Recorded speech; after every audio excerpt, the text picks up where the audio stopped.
They're doing it! They're running! Oh my goodness, look at them go! The day Grace found the bruises, she knew everything she'd been told was a lie. They were small, purple dots along the inside of Lily's arm, arranged in a pattern that made Grace's stomach turn cold. Finger marks. Someone had grabbed this little girl hard enough to leave marks, hard enough to hurt. And 4-year-old Lily hadn't made a single sound, neither had her twin brother Max. Because Lily and Max Blake didn't speak. They hadn't spoken a single word since their mother died 2 years ago. Everyone said it was trauma. Everyone said give them time. Everyone said they'd speak when they were ready. But as Grace stared at those bruises while giving Lily her bath that Tuesday evening, she realized something darker, something that made her hands shake as she gently washed the little girl's hair. What if they weren't silent because they couldn't speak? What if they were silent because they were afraid? Hey friends, thank you so much for stopping by. Don't forget to comment where you are watching from. Someone close to you might be watching too. Like, share, subscribe, and tap the notification bell so you never miss a story.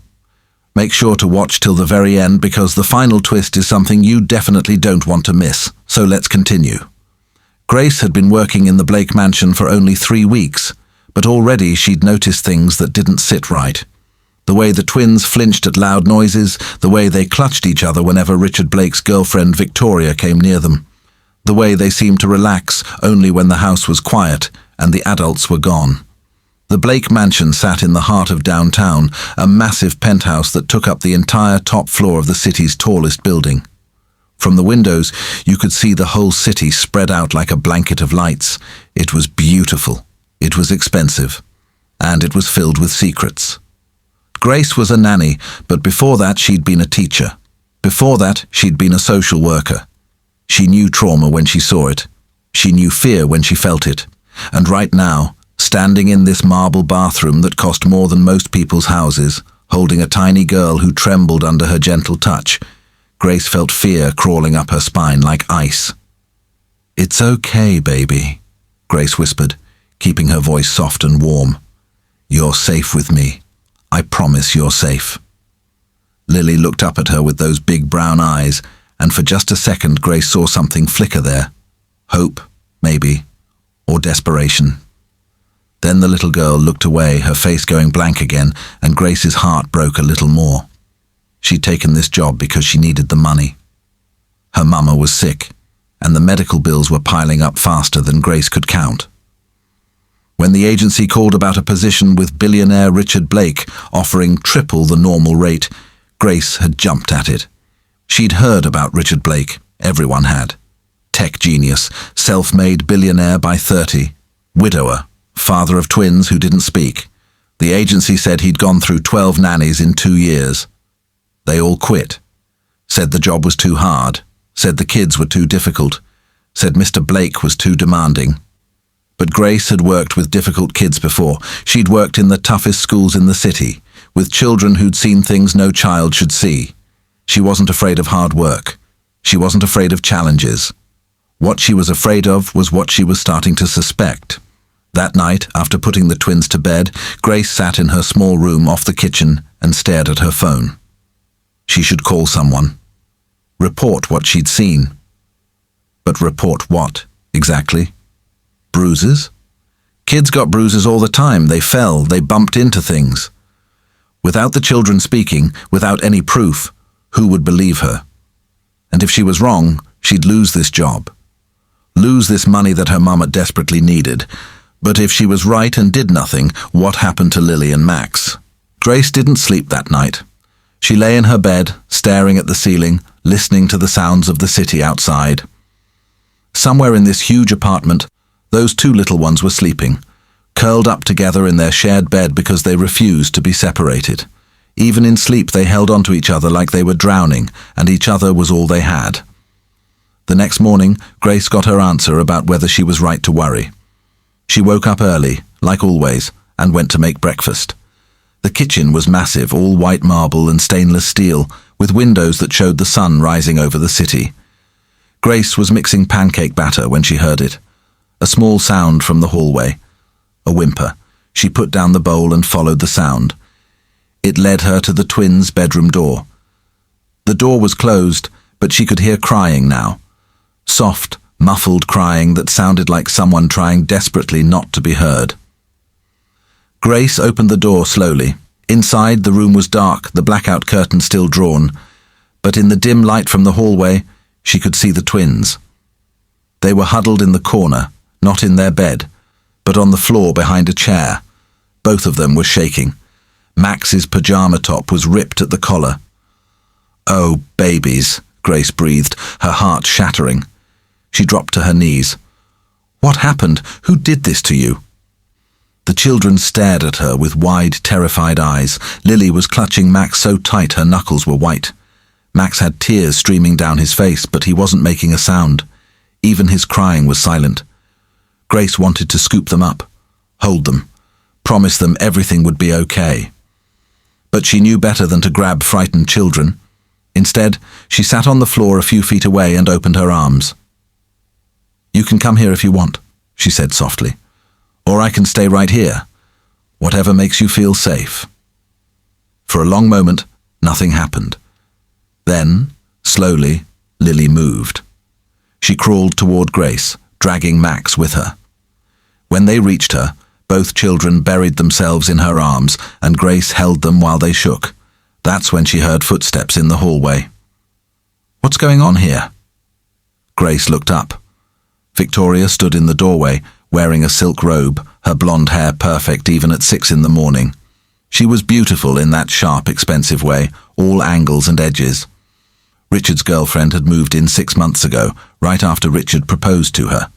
The wedding was planned for next month. Victoria would become the twins' stepmother. The twins were terrified of her. "They had a nightmare," Grace said, keeping her voice calm even though her pulse was racing. "I heard them crying." Victoria's eyes narrowed. "They don't cry. They don't make sounds, remember?" "Children who don't speak still have feelings," Grace said. "They still get scared." "Well, you're spoiling them by coddling them like that. Richard pays you to care for them, not baby them." Victoria turned on her expensive heel. "Richard wants breakfast in 30 minutes. Make sure it's ready. And get those children dressed properly. We have a meeting with the new therapist today." She swept away, leaving a cloud of perfume that made Grace's nose itch. Grace looked down at the twins. They were staring after Victoria with expressions that made Grace's blood run cold. Not fear, not exactly. Something else. Something that looked almost like hate, but deeper, more knowing.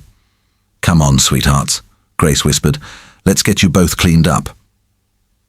As she helped them wash their faces and get dressed, Grace noticed more things. A bruise on Max's shoulder, a red mark on Lily's wrist, both fresh, both the right size to be from adult fingers. Her hands were steady as she buttoned Lily's dress, but inside, Grace was shaking with rage. Someone was hurting these babies, and they couldn't tell anyone because they didn't speak, or wouldn't speak. Grace made breakfast, her mind racing. She watched Victoria eat her egg white omelette, watched Richard rush through his meal while checking his phone, watched the twins pick at their pancakes in silence. The whole scene looked normal, perfect even. The handsome billionaire, the beautiful fiancé, the adorable twins. But Grace could see the cracks now, the way Victoria's smile never reached her eyes when she looked at the children, the way Richard barely glanced at his own kids, too busy with work. The way the twins never relaxed, always watching, always waiting. After breakfast, Grace took the twins to the playroom, while Richard and Victoria got ready for the therapist appointment. The playroom was huge, filled with every expensive toy you could imagine. But the twins never played with most of them. Instead, they sat together on the floor, drawing. Grace sat with them, watching. They always drew the same things. Houses. But not happy houses. Dark houses with all the windows colored in black. Sometimes they drew people, but the people never had mouths. Always eyes, always bodies, never mouths. "Can I draw with you?" Grace asked softly. The twins looked at each other, having one of those silent conversations only twins could have. Then Max pushed a piece of paper toward her. Grace picked up a crayon and started drawing. She drew a house, but her house had bright windows and an open door. She drew a family, and everyone was smiling. She drew a sun in the corner. When she was done, she slid it toward the twins. They stared at it for a long time. Then Lily picked up a crayon. Slowly, carefully, she drew something in the corner of Grace's picture. A small figure, a woman with brown skin and curly hair. Grace's throat got tight. "Is that me?" Lily nodded, just once. But it was the first time either twin had responded to a direct question since Grace had started working here. Max picked up a crayon too. He drew a circle around the woman Grace was sure was her, the twins, and the sunny house. Then he drew a big X over everything outside the circle. The message was clear. Inside the circle was safe, outside was not. "I understand," Grace whispered. "I see you, both of you, and I'm going to help you. I promise." That afternoon, everything changed. The therapist came, a stern woman in a grey suit who spent an hour trying to get the twins to speak. She used every trick in the book, toys, games, gentle questions, stern demands. Nothing worked. The twins sat side by side on the couch, holding hands, staring at nothing. "It's worse than I thought," the therapist finally said to Richard and Victoria. "They may need to be institutionalized. There are facilities that specialize in cases like this. Children with severe trauma who refuse to engage." Institutionalized? Grace couldn't stop herself from speaking. She'd been standing by the door, watching. "They're 4 years old. They're not refusing to engage. They're scared." The therapist looked at her like she was a piece of furniture that had suddenly started talking. "And you are?" "The nanny." "I see. Well, unless you have a degree in child psychology, I suggest you leave the diagnosis to professionals." Grace bit her tongue so hard she tasted blood. But she didn't leave. She stayed right where she was, watching, protecting. After the therapist left, Victoria turned to Richard. "She's right, you know, about institutionalizing them. They need professional help, Richard, more than we can give them here." "They're my children," Richard said, but his voice was tired. He looked exhausted, defeated. "They're ghosts," Victoria snapped. "They don't eat, they don't play, they don't speak. Face it, Richard. Whatever your wife did to them before she died broke something fundamental. Maybe it's better if they're somewhere with trained staff." Grace saw it then. The flinch. Both twins flinched when Victoria mentioned their mother. And the way Victoria said it, what your wife did to them, like it was like she knew something. "Mrs. Blake didn't do anything to them," Grace said, her voice low but firm. Victoria's head snapped toward her. "Excuse me?" "Their mother. She didn't do anything to them. She loved them.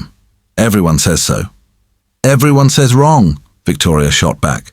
"Rebecca Blake was mentally ill. She was unstable. The twins found her body after she killed herself. That kind of trauma doesn't just happen because someone was a good mother." Grace felt like she'd been slapped. She'd heard Richard's wife had died, but not how. Not that the children had found her. Dear God, these babies had found their own mother dead.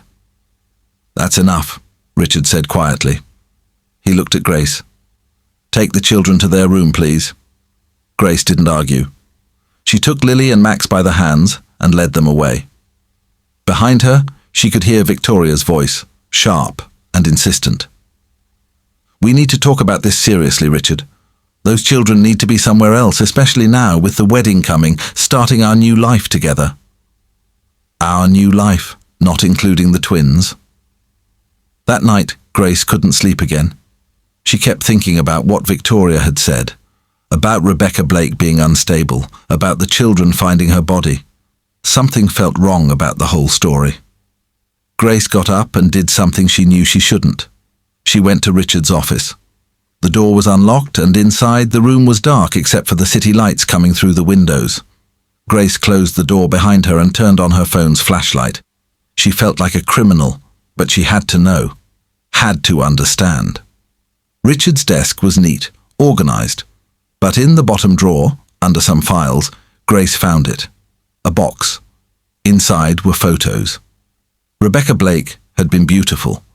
Dark hair, warm smile, holding her babies close. There were dozens of pictures, and in every single one Rebecca looked happy, healthy, not like someone who was mentally ill. Under the photos, Grace found something else. Medical records, Rebecca's medical records. Grace knew she was crossing every line, but she read them anyway, and what she found made her hands shake. Rebecca Blake had been healthy, completely healthy. No history of mental illness, no depression, no signs of suicide risk. In fact, her last doctor's visit was 2 weeks before she died, and the note said she was excited about the twins' upcoming birthday. Planning a party. Happy. So why did everyone say she'd killed herself? Grace kept digging. She found the police report, just a copy, but it was there. Rebecca Blake found dead in her bedroom. Cause of death: fall from the penthouse balcony. Ruled a suicide because the door to the balcony was locked from the inside. But there was a note at the bottom, written by hand. Twins found crying in their room with door locked from outside. Key missing. Twins reportedly non-verbal since incident. Grace read it again. The twins' door had been locked from the outside. Someone had locked them in their room. But if Rebecca had killed herself, who had locked the door? And where was the key? She kept reading. There was a witness statement from Richard. He'd been at work. Came home to find his wife dead and his children traumatized. There was a statement from someone else too. Victoria Lane, girlfriend of the deceased's brother, present in the building that day for lunch. Wait. Victoria had been there the day Rebecca died. Grace's pulse was pounding now. She grabbed her phone and started taking pictures of everything. The medical records, the police report, the photos. She knew she could lose her job for this, could probably be arrested for this, but those two little ones sleeping down the hall deserved the truth. When she finally crept back to her room, the sun was starting to rise. Grace lay in her bed, staring at everything she'd learned, and the pieces started falling into place. Victoria had been there the day Rebecca died. The twins had been locked in their room. The twins stopped speaking that day. The twins were terrified of Victoria. What if Rebecca hadn't killed herself? What if someone had pushed her? What if the twins had seen it? Grace's blood ran cold. If the twins had witnessed their mother's murder, if they knew who did it, that would explain everything. The silence, the fear, the way they never relaxed around Victoria. They weren't traumatized into silence. They were keeping a secret. A terrible, dangerous secret that they were too scared to tell, because if someone had killed their mother, and that someone was still in the house, still had power over them, the twins would know that speaking up meant danger. Maybe not just for them, but for anyone who knew the truth. Grace got out of bed. She couldn't prove anything yet, couldn't go to the police with just a theory. But she could do one thing. She could make those children feel safe enough to tell her what really happened. Over the next week, Grace changed her approach. She stopped trying to get the twins to speak. Instead, she just let them be. She played with them quietly, read them stories, held them when they were scared. She made sure she was always between them and Victoria, always watching, always protecting. And slowly the twins started to trust her. They started drawing more. Their pictures changed. The black houses became lighter. The people started having mouths again, and in every picture now there was a brown woman with curly hair standing between the children and something dark. Grace saved every picture. One afternoon, while Victoria and Richard were out at a business dinner, Grace sat with the twins in their room. She'd brought markers and paper, big sheets of paper. "I want to play a game," she said softly. "We're going to draw a story. Can you help me?" Both twins looked at her. Then together they nodded. "Good. Let's draw the story of a princess and a prince. Twin princess and prince. Can you draw them?" Max picked up a marker and drew 2 stick figures. A girl with long hair, a boy with short hair. Beautiful. Now these twins had a mama. "Can you draw their mama?" Lily took over. She drew another figure. Tall, long, dark hair. A smile. Perfect. Their mama loved them very much. But one day something sad happened. "Can you draw what happened?" The twins looked at each other. Grace saw the fear in their eyes, but also something else. A need to tell. To show. Slowly, Max picked up a black marker. He drew a balcony. Then he drew a figure on the balcony.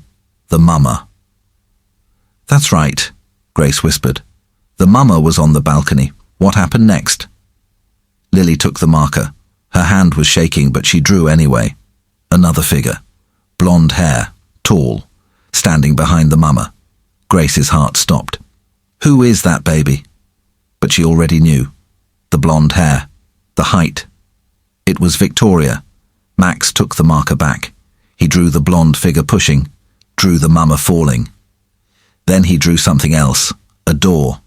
And behind the door, two small figures, the twins. You saw it, Grace breathed. You both saw it, through the door. You were locked in, but you saw. Both children were crying now, silent tears running down their faces. But Lily picked up the marker one more time. She drew over the blonde figure's face, drew a big X. Then she drew a picture next to it. A phone. 911. She was asking Grace to call the police. Oh, sweethearts, Grace whispered, pulling them both into her arms. I will, I promise I will. But we have to be smart about this. We have to be safe. Can you be brave a little bit longer? The twins nodded against her chest. That night, Grace called her sister Maya, who was a lawyer. She explained everything, sent her the pictures of the drawings, the photos she'd taken of the police report. Grace, this is serious, Maya said. If you're right, if Victoria killed that woman and those children witnessed it, then we need to move fast, Grace finished. Because Victoria wants to institutionalize them, Maya, she's pushing Richard to send them away. If they go to some facility, no one will ever hear their story. There'll just be two more traumatized kids who don't speak.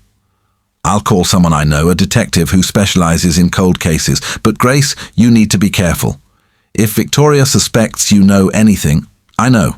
I'm being careful. But Grace wasn't careful enough. The next day, she came back from taking the twins to the park and found Victoria in the playroom, looking at the pictures on the wall. The pictures the twins had drawn, the story they'd told. Victoria turned when Grace walked in. Her smile was cold, sharp as broken glass. Interesting drawings, Victoria said softly. Very detailed. Children draw all kinds of things, Grace said, keeping her voice steady even though her heart was pounding. Doesn't mean anything. Doesn't it? Victoria stepped closer. You know, Grace, you've been asking a lot of questions, looking into things that aren't your business. Richard told me he found someone in his office last week. Someone had gone through his files. Grace's mouth went dry. There was a security camera. She hadn't thought about cameras. I don't know what you're talking about. I think you do. Victoria's voice dropped even lower. And I think you've been putting ideas in those children's heads, making them draw horrible things, poisoning them against me. I haven't. You're fired, Victoria said flatly. Pack your things. You're out of here by tonight. You can't fire me. I work for Richard. Richard does what I tell him. Victoria smiled. He always has. He's weak, pathetic. He actually believed his precious Rebecca killed herself. Believed it so easily. All I had to do was lock those brats in their room, push her off that balcony and walk away. Everyone assumed she jumped. No one suspected a thing. Grace felt the world tilt. Victoria had just confessed, just admitted to murder. Right here, right now. You killed her, Grace whispered. I freed Richard from her. She was in the way, always in the way. Richard and I were together first, you know, before her. But then she got pregnant, and he married her instead of me. 2 years I waited, 2 years of playing the supportive friend, and then I fixed it. The twins. The twins saw me. Victoria shrugged. I didn't know they were watching through the crack in their door. Didn't realize until later, when they stopped talking. Smart little things. They knew if they told I'd kill them too. I told them that, you know. After. Whispered it through their door. If you ever tell anyone what you saw, I'll push you off the balcony too. They got the message. Grace's hands were shaking with rage. You threatened 4-year-old children. I protected myself, and now I need to protect myself again. From you. Victoria pulled something out of her pocket. A syringe. What is that? Something that will make you very, very sleepy. And then, sadly, you're going to fall off the balcony too. Another tragic suicide. The stress of working with those damaged children, probably. So sad. Richard will find you when he gets home. You're insane. I'm careful. Victoria moved closer. Hold still. This will be easier if you don't fight. But Grace did fight. She grabbed Victoria's wrist, pushing the syringe away. They struggled, crashing into the wall. The syringe went flying, skittering across the floor. Victoria was stronger than she looked. She got her hands around Grace's throat, squeezing. Grace couldn't breathe, couldn't scream. She clawed at Victoria's hands, her vision starting to blur, and then she heard it. Stop! The voice was small, high, clear as a bell. Victoria froze. So did Grace. They both turned. Lily and Max stood in the doorway. Lily had spoken. For the first time in 2 years, Lily had spoken, and she was holding a phone. Recording. We saw you, Max said, his voice shaky but brave. We saw you kill our mama, and now everyone will know. Victoria's face went white, then red. She let go of Grace's throat and lunged toward the twins. But Grace was faster. She threw herself at Victoria, tackling her to the ground. They hit hard, and this time Grace didn't hold back. She punched, hard. Victoria's head snapped back and she went still. Grace scrambled to the twins. Did you call 911? Lily nodded, holding up the phone. Police are coming. We told them everything. Grace started crying. She pulled both children into her arms and held them while they shook. You found your voices, she whispered. You brave, brave babies. You found your voices. We've been practicing, Max said softly. With you.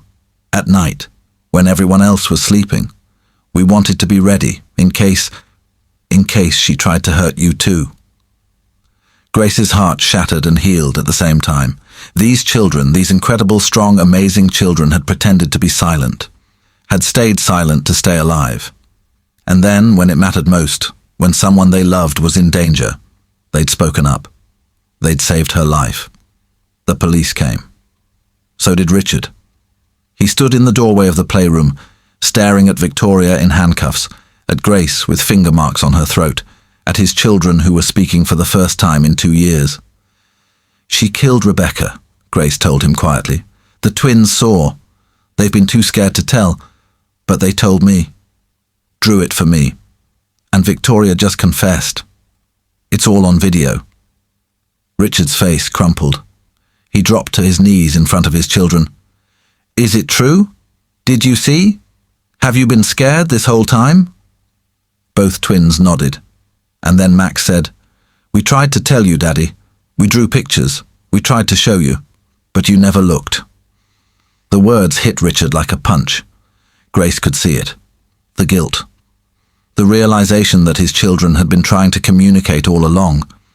But he'd been too busy, too distracted, too willing to believe the easy story. I'm sorry, Richard whispered, tears streaming down his face. I'm so sorry. I should have protected you. Should have known. Should have looked. Grace looked, Lily said softly. Grace listened. Richard looked up at Grace. She was still holding his children, still positioned between them and danger, even though the danger was in handcuffs now. Thank you, he said. Thank you for seeing them, for believing them, for saving them. Grace just nodded. She couldn't speak. There was too much emotion stuck in her throat. The police took Victoria away. She was screaming, threatening, promising lawyers and lawsuits, but the evidence was clear. The confession on video, the testimony of 2 eyewitnesses, the drawings, the medical records that proved Rebecca had no reason to kill herself. Victoria Lane was arrested for murder, and for attempted murder of Grace, and for child abuse. The trial took months, but during those months, amazing things happened. Lily and Max started talking more every day. At first just whispers, then full sentences, then whole conversations. They had a lot to say, it turned out.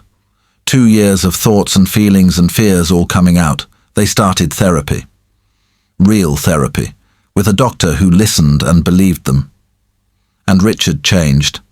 He stepped back from work, started actually being a father. started reading those drawings, really looking at what his children had been trying to tell him all along. He asked Grace to stay, not just as a nanny, but as part of their family. And Grace, whose mother's medical bills were now paid off thanks to the bonus Richard gave her for saving his children's lives, said yes. 6 months after that terrible day, Grace sat in the courtroom as the jury came back with their verdict. Guilty on all counts. Victoria Lane would spend the rest of her life in prison. The twins sat with their father, holding his hands. When the verdict was read, Lily looked back at Grace and smiled. A real smile. A happy smile. That night, Grace tucked the twins into bed. They didn't sleep in the same bed anymore. They each had their own now, though they were pushed close together. They didn't need to hold on to each other so tight anymore. They knew they were safe now. "Grace," Max said as she was turning off the light. "Yes, sweetheart." "When we couldn't talk, we could still hear. We heard everything you said to us. Every time you told us we were safe. Every time you promised to protect us. We heard. And we believed you," Lily added. "That's why we knew we could speak. Because you showed us that words matter, that telling the truth matters, that we matter." Grace's eyes filled with tears. "You always mattered. Always. We love you," both twins said together. "I love you too," Grace whispered back. "So much." She closed the door and stood in the hallway for a moment, letting the tears fall. Happy tears this time. Richard came down the hall, carrying 2 mugs of tea. He handed one to Grace. "They're talking about you at school," he said. "Lily told her whole class today that you're her hero." "She's my hero," Grace said. "They both are. What they survived, what they endured, how they found the courage to speak up when it mattered most. That's real strength. You gave them that courage." "No," Grace said firmly. "They already had it. They were already strong. They were already brave. I just showed them it was safe to be those things out loud." Richard smiled. "Stay," he said. "Not as an employee, as family. We need you. I need you. The twins need you." Grace looked at him, saw the sincerity in his eyes, saw the man he was becoming, a real father, a protector, someone who'd learned through the worst possible pain to really see his children. "I'm not going anywhere," she said. "Those kids are mine now too. We're in this together." And they were, the 4 of them, a broken family that had healed, a story that had started with silence and ended with truth. The twins' voices grew stronger every day. They laughed now, sang, shouted when they played. All the sounds they'd held inside for so long came pouring out, loud and beautiful and alive. Sometimes late at night, Grace would wake up and walk past their rooms. She'd hear them breathing, peaceful and safe. And she'd remember that day she'd found the bruises. That moment of decision. When she could have looked away, could have told herself it was none of her business, could have protected her job instead of protecting those children. She was so glad she'd listened to her instincts. So glad she'd chosen to see, to listen, to act. Because sometimes the bravest thing you can do is speak up for those who can't. Sometimes the most important voice is the one that refuses to stay silent in the face of wrong. Victoria had thought she'd gotten away with murder, had thought that by stealing the voices of 2 children she could bury the truth forever. But she'd underestimated those children, underestimated their strength, their courage, their will to survive. And she'd underestimated Grace, a nanny who refused to look away, a woman who saw bruises and asked questions, a protector who put herself between danger and the innocent.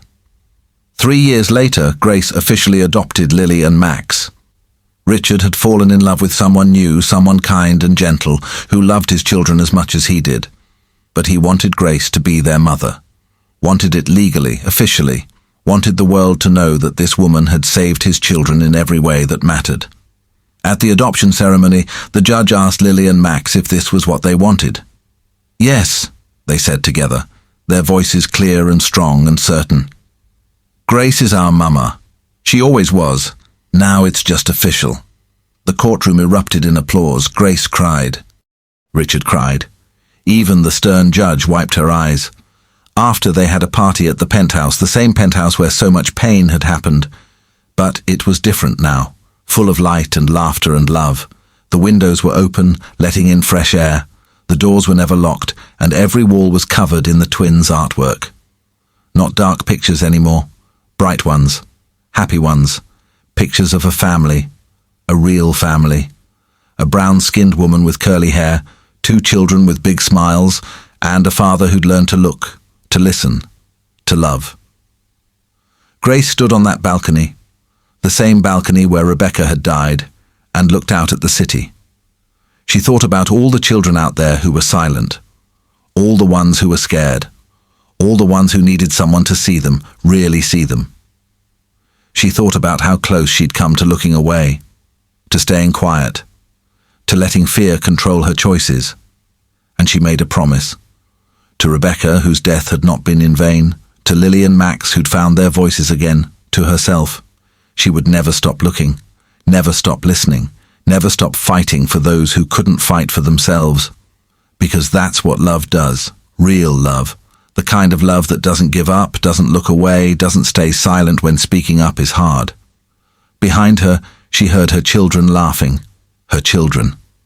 Max was chasing Lily around the living room, both of them shrieking with joy. Richard was filming them, his face soft with happiness. This was her family now. This was her life, built from the ashes of tragedy, from the courage of children, from the decision to do what was right even when it was hard.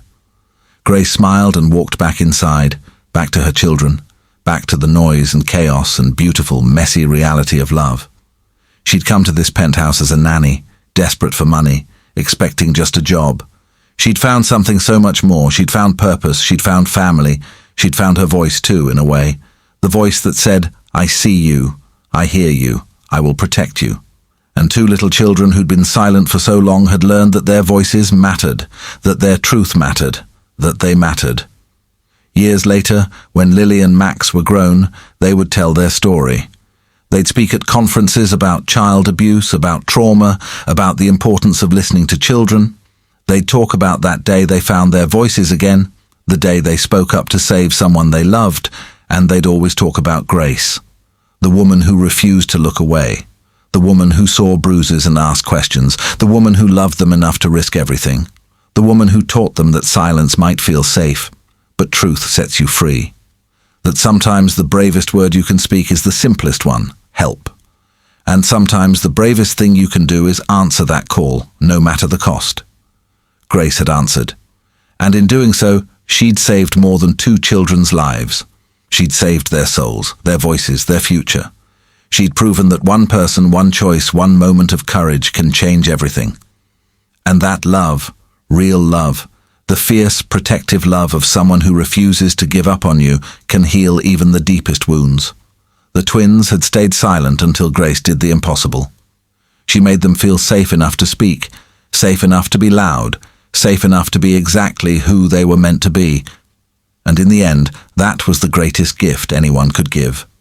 The gift of being seen, of being heard, of being loved, completely and without condition. That was Grace's impossible achievement.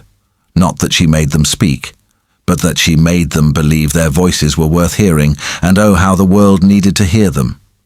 Dear friends, what you just saw is only one part of the bigger picture. In the next video, I'll reveal the twist no one saw coming, so make sure you're here when it drops. I would love to know what you would have done in this situation. Drop your thoughts below. I'll be reading every single comment. Thank you so much for watching. I love you so much. And don't forget to give this video a like, hit the subscribe button and share with someone who needs to hear it.